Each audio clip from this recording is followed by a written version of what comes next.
ओम श्री साईनाथाय नमः। Good morning, Sai morning. आइए एक नया दिन फिर से शुरू करते हैं। आइए मिलकर अपने भगवान से, अपने साईनाथ से प्रार्थना करते हैं।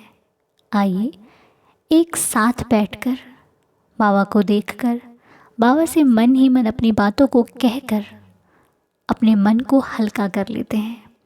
कहते हैं ना, जिसके जीवन में सच्चा साथी होता है उसको उतनी परेशानियां नहीं झेलनी पड़ती, क्योंकि कोई भी बात होती है वो सीधे अपने साथी के पास जाता है और उनसे सारी बातों को शेयर करके उसके मन को सुकून मिलता है। ऐसा लगता है कि अब मेरे को थोड़ी सी मेरी टेंशन कम हो गई है। फिर चाहे वो साथी आपकी माँ हो, पिता हो, आपका मित्र हो या फिर आपका भगवान, क्योंकि सबकी लाइफ में अलग अलग एक इंसान है जिससे हम कोई भी बात शेयर कर सकते हैं, कोई भी कैसी भी बात को हम बता सकते हैं। और कुछ लाइफ में तो कोई भी ऐसा नहीं है जिससे हम अपनी पर्सनल बातों को शेयर कर सकें। डर लगता है कि कहीं ये मेरी मजबूरी का फ़ायदा ना उठा ले, कहीं ये व्यक्ति आज तो मेरा है, परिस्थितियाँ बदल गई तो ये मेरा ना रहा तो। और ऐसा होता ही है, क्योंकि इंसान को बदलने में वक्त नहीं लगता। और आजकल के टाइम पे भरोसा तो हम कर ही नहीं सकते। भरोसा किया तो डर डर के जीना पड़ता है, सोच सोच कर बात करनी पड़ती है कि कहीं उसको मेरी कोई बात बुरी ना लग जाए जिससे वो मेरे भेद को किसी के सामने प्रकट कर दे। होता है ना, क्योंकि कई बार हम अपनी ही बातों को बताकर हमें ही डरना पड़ता है कि अगर हमने उस व्यक्ति से कोई गलत बात करी तो वो हमारे सीक्रेट्स उसके पास है और वो उस चीज़ को बता देगा। होता है ना डर। तो ऐसे साथी के होने का भाई फ़ायदा ही क्या है, जिसके साथ हमें डर डर कर रहना पड़े कि कहीं वो हमारे सीक्रेट्स को किसी बाहर वाले के सामने ना बता दे। अब बताइए, अगर आपको कोई ऐसा साथी मिले तो बना लोगे? नहीं ना। ऐसे साथी का फ़ायदा ही क्या, जिससे बताने के बाद ये कहना पड़ जाए कि भाई किसी को बताना मत, मतलब डर है। इससे अच्छा आपको एक सॉल्यूशन देती हूँ। आपको पता है कि मैं आपको क्या सॉल्यूशन देने वाली हूँ, लेकिन फिर भी बता देती हूँ। ये डर सबके मन में होता है, पहले हमारे मन में भी था। बहुत सारे लोग आते थे दुख में पूछने के लिए कि भाई क्या हो गया। कई बार बता भी दिया, पर ऐसा धक्का लगा ना बताने के बाद कि दोबारा नहीं खाया धक्का, दोबारा संवर गए। क्योंकि दोबारा जिसने हाथ पकड़ लिया वो साथी ऐसा मिल गया कि हम बता नहीं सकते आपको, आप खुद समझ सकते हैं। वो साथी आपका भी हो सकता है। आपको पता तो लग गया होगा मैं बात कहाँ पे कर रही हूँ। तो उस साथी के साथ आपको ना तो डर, ना भय, ना चिंता, कुछ भी नहीं है। एकदम निश्चिंत होकर बता सकते हो सारी बातें, सुबह शाम उठते बैठते। कोई भी दिक्कत है उनसे शेयर करो। मैंने हर बार आपसे बोला है, हर बार। और बहुत सारे इस फैमिली के मेंबर्स तो शेयर करने भी लग गए हैं। बहुत सारी कुछ बातें होती हैं जो हम बहुत सारी लीलाएं अभी आने वाली हैं जो आपके सामने, उसमें ऐसा भी फील होगा आपको कि अरे बाबा, एक इंसान नहीं सुनता उतनी जितना भगवान सुनता है। और लोग कहते हैं भगवान सुनता नहीं है, जितना बाबा सुन कोई नहीं सुनता। हम जैसे भक्तों से पूछो कि हमारे को तो इंसान पे भरोसा ही नहीं, भरोसा ही अपने साईं पर है। क्योंकि एक छोटी सी चीज़ खानी होती है ना, चाहे वो मिठाई हो, पेड़ा हो, बर्फ़ी हो, कुछ भी मिष्ठान हो, वो भी हमें ला कर देता है साईं। घर की जो रोटी पकती है ना, उसकी कृपा से पक रही है, उसकी कृपा से हम खा पी रहे हैं, मौज कर रहे हैं। और क्या चाहिए ज़िंदगी में, बताइए। कोई चिंता नहीं है हमको। ऐसी ज़िंदगी दे रखी है बाबा ने, तो फिर किस इंसान के लिए हम परेशान होंगे? कोई लाइफ में नहीं है। साईं खुश रख रहा है, हम रह रहे हैं, इतना सा मालूम है। इससे अधिक ना जानते हैं और ना जानना चाहते हैं। अब रही बात आगे क्या होगा, जिसने यहाँ तक संभाला है वो आगे भी संभालेगा। इतना विश्वास मुझे मेरे बाबा पर है। कभी कभी लाइफ में परिस्थिति जब मेरी मुश्किल आती है ना, तो मुझे बहुत लोग पूछते हैं क्या होगा। हमने कहा हम क्यों सोचें क्या होगा, हम क्यों सोचें।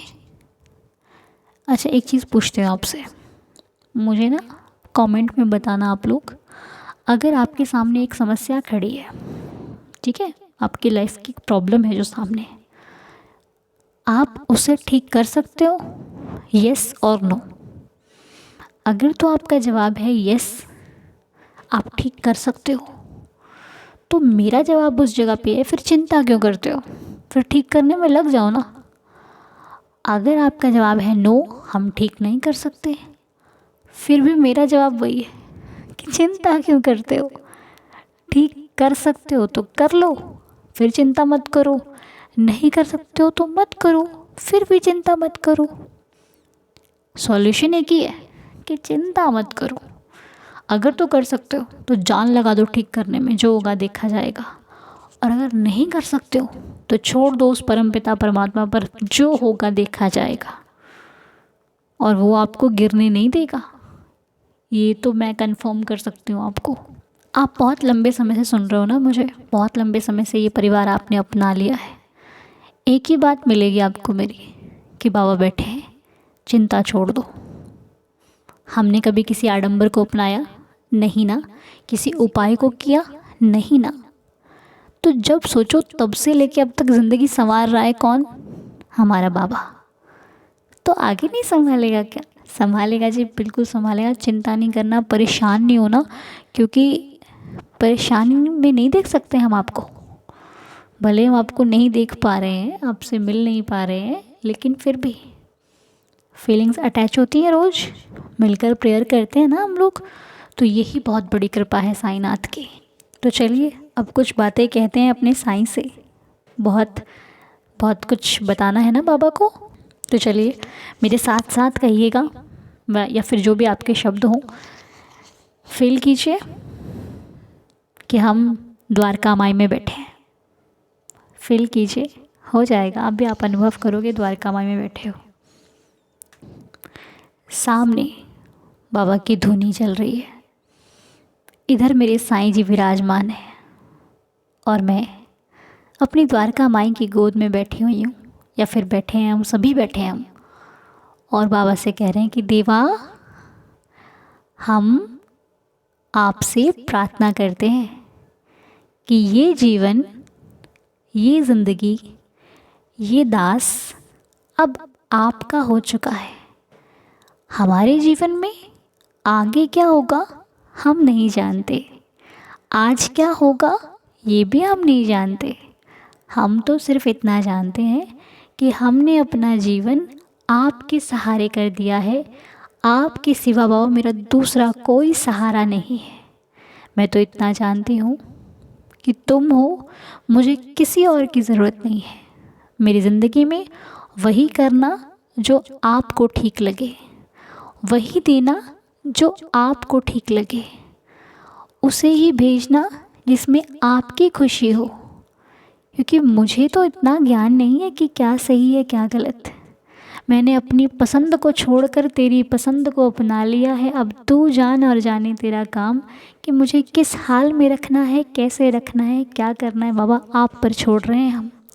हमारे जीवन की लाज रखना हम पर और हमारे पूरे परिवार पर। अपना आशीर्वाद सदैव बनाए रखना। जाने अनजाने में यदि कोई भूल हो जाए तो क्षमा करना। जो लोग अस्वस्थ हैं, सेहत जिनकी अच्छी नहीं है, हे मेरे मालिक, मेरी आपके श्री चरणों में प्रार्थना है कि उनका स्वास्थ्य जल्दी से जल्दी अच्छा हो जाए। वो लोग सेहत से बिल्कुल ठीक हो जाएं, परेशानियां उनके जीवन से कोसों दूर चली जाएं, और जो भी गलतियां आज तक हमसे हुई हैं, हम उस गलती को वापस कभी ना दोहराएं, और आगे से अपने जीवन को नेक और ईमानदारी से जीने के लिए तत्पर हों। अच्छे से जिएं और दूसरों की खुशी का कारण बने। यदि हम किसी की सहायता ना कर पाएँ तो आप हमें सामर्थ्य दीजिएगा कि हम सक्षम बन सकें, किसी के चेहरे पर मुस्कुराहट लाने के काबिल बन सके। कभी भी हमारे द्वार से कोई खाली और निराश होकर ना जाए, जो आए भरपूर से जाए, खुश होकर जाए, आपका आशीर्वाद बरसे और ऐसे ही आपका दास, आपका बच्चा दूसरों की सेवा और ये जीवन सेवा में ही लगा दे। कभी भी किसी के प्रति मेरे मन में ईर्ष्या, भेदभाव, अहंकार की भावना प्रवेश ना करे। मैं जो करूं एक नेक इंसान बनकर और नेकी की भावना से करूं। मेरी मेरे साईं जी के चरणों में यही प्रार्थना है और ऐसे ही हम हर दिन प्रार्थना करते रहें। बाबा इतनी रहम नज़र करना, कृपा बनाए रखना। आज आपके श्री चरणों पर मेरी यही प्रार्थना है कि सबका भला हो, सब खुश रहें और जिनका भी जन्मदिन है उन सभी को जन्मदिन की बहुत सारी शुभकामनाएं। सभी लोग अपने जीवन के लक्ष्य को प्राप्त करें, खुश रहें और नेक इंसान बने, नेकी के रास्ते पर चलें। तो चलिए अब सुन लेते हैं आज की लीला, आज का अनुभव, चमत्कार जो कि आज की वीडियो में है। आइए सुनते हैं साईं लीला। ओम साई राम अनु जी, ओम साई राम साईं दीदार फैमिली, आप सबको। मेरा नाम संध्या है और मुझे आपके साथ एक लीला शेयर करनी है। वो बहुत प्यारी सी लीला है, सच में बाबा जी हमारे साथ ही हैं। ये लीला 31 अक्टूबर 1924 की है, जो दिवाली का दिन था। उस दिन अनु जी ने मॉर्निंग प्रेयर में कहा था कि विश्वास रखो, बाबा जी आएंगे, साईं ज़रूर आएंगे आपसे मिलने और किसी भी रूप में आ सकते हैं। तो आप ये सुनोगे तो बहुत अच्छा लगेगा और मेरे साथ वही हुआ है। मैं उस दिन थर्सडे था तो पूजा कर रही थी साईं बाबा की। मैं हर थर्सडे बाबा जी की पूजा करती हूँ और साईं चालीसा पढ़ती हूँ, तो मॉर्निंग प्रेयर भी सुनती हूँ। तो उस दिन प्रेयर में आया था कि विश्वास रखो, बाबा जी ज़रूर आएंगे, साईं आएंगे ब्लेसिंग्स देने। तो सच मेरे साथ सच हो गया। जैसे ही मैंने पूजा ख़त्म की और आधे घंटे बाद मेरे घर की डोर बेल बजी।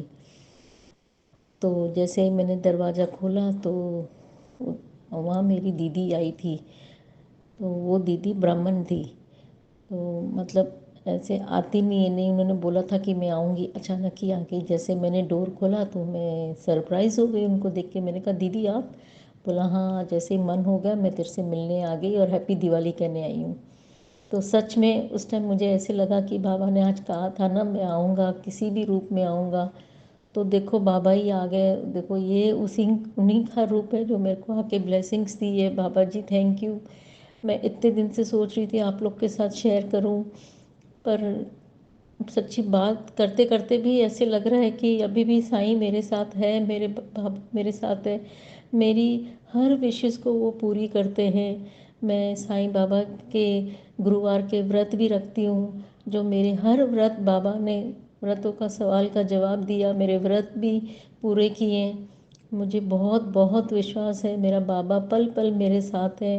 बस ऐसे ही सबकी सुनते रहें, सबकी लीलाएं होती रहे सबके साथ, बस यही प्रार्थना करती हूँ। बाबा जी सबको खुश रखे, सबकी झोलियाँ भरे। और अनु जी आपको बहुत बहुत थैंक्स कि आप ऐसे लीलाएं शेयर कराती, तो हमें भी लगता है कि हमारे साथ भी जो हुआ हम भी शेयर करें। आपका बहुत बहुत थैंक यू अनु जी, और साईं दीदार फैमिली का भी बहुत बहुत थैंक यू। ओम साई राम। आपका भी बहुत बहुत बहुत शुक्रिया संध्या जी, जो इतनी प्यारी और इतनी सुंदर सी लीला हम सब के साथ आपने शेयर करी। हम सभी को बहुत खुशी हुई क्योंकि हम सभी तो लालायित रहते हैं बाबा की लीला को सुनने के लिए, और आज आपके मुख से ये प्यारी सी लीला सुनकर बहुत खुश हो गया मन। तो सबको लीला तो समझ में आ गई है कि साईं कब किस रूप में कहाँ आ जाए कोई नहीं जानता, बस निगाह पहचानने वाली होनी चाहिए। आपको पहचान आनी चाहिए, लेकिन मालिक ऐसा माया फैला देता है भगवान कि हम उनको पहचान ही नहीं पाते। उनकी माया वही जाने, क्या करते हैं कब करते हैं कोई नहीं जानता। बस बाबा हमारे शब्दों की, हमारे वचनों की लाज रखते हैं। मुझे तो यही सुनकर बहुत खुशी होती है और ये हम कुछ नहीं करते, बाबा ही अपने आप किसी के मुख से ऐसे वचन बुलवाते हैं जो कि उन्हें करना होता है, क्योंकि साक्षात तो आते नहीं, किसी न किसी माध्यम से अपने भक्तों को सुकून पहुंचाते हैं, किसी न किसी माध्यम से हमें एक विश्वास दिलाते हैं कि मैं तुम्हारे साथ हूँ, तुम्हें संकेत देता हूँ, तुम्हें समझाता हूँ और तुम उस चीज़ को समझो। बस कई बार एक चीज़ का ध्यान रखना, कई बार मालिक की कृपा से हमें कुछ छोड़ना भी पड़ जाता है। हमेशा ऐसा नहीं कि सब कुछ मिलता ही रहेगा, तो छोड़ते वक्त भी उनकी कृपा समझकर जय जय साईं राम कर देना। ओके, तो चलो अब 11 वचन पढ़ते हैं। जो शिरडी में आएगा आपद दूर भगाएगा, चढ़े समाधि की सीढ़ी पर, पैर तले दुख की पीढ़ी पर, त्याग शरीर चला जाऊंगा, भक्त ही तू दौड़ा आऊँगा, मन में रखना दृढ़ विश्वास, करे समाधि पूरी आस, मुझे सदा जीवित ही जानो, अनुभव करो सत्य पहचानो, मेरी शरण आ खाली जाए, हो तो कोई मुझे बताए, जैसा भाव रहा जिस जन का, वैसा रूप हुआ मेरे मन का, भार तुम्हारा मुझ पर होगा, वचन ना मेरा झूठा होगा, आ सहायता लो भरपूर, जो मांगा वो नहीं है दूर, मुझ में लीन वचन मन काया, उसका ऋण ना कभी चुकाया, धन्य धन्य वह भक्त अनन्य, मेरी शरण तज जिसे ना अन्य, अनंत कोटि ब्रह्मांड नायक, राजाधिराज योगिराज परब्रह्म, श्री सच्चिदानंद सद्गुरु श्री साईनाथ महाराज की जय। आप सभी का दिन शुभ और मंगलमय हो। साईं कृपा बरसती रहे आप पर, हम पर, सभी पर। तो चलिए मिलते हैं आपसे अगले वीडियो में, तब तक के लिए ओम साईं राम, जय जय साईं राम।